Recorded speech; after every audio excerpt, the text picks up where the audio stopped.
দেখো বন্ধুরা, আমাদের কত গাছের আম পাড়া হয়েছে। দেখো, এগুলো সব আমসি বানানো হবে। এই দেখতে পাচ্ছ, ওপাশ থেকে কেটে কেটে দিচ্ছে, মধ্যখান থেকে এই যে ফাঁক করে দিচ্ছে, আর আমি এই যে কাটছি। দেখো, এই যে কেটে জলের মধ্যে ফেলছি, আমাদের আমসি তৈরি হবে। আর গাছে কিছুটা আম আছে, সেগুলো হচ্ছে আচার বানানো হবে, সেগুলো এখনো পাড়া হয়নি। আর এগুলো পুরো আমসি হবে।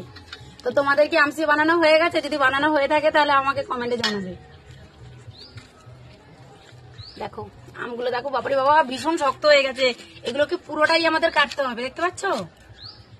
দেখো, আমসি লাগলে বলবে কমেন্টে। বলো বলো বলো, বাবা কি বলছে বলো। আমসি লাগলে বলবে, কমেন্টে জানাবে। বাবা গিয়ে আমসি দিয়ে আসবে। দিয়ে আসবে তো? হ্যাঁ হ্যাঁ, দিয়ে আসবো। হ্যাঁ, দিয়ে আসবে, আমার বাবাকে দিয়ে আসবে।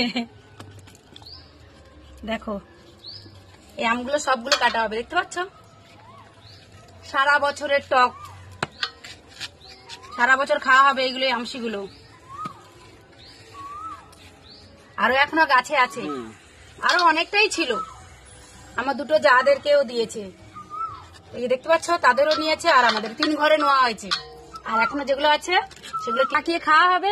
আর কিছুটা হচ্ছে আচার বানানো হবে, তেল আচার।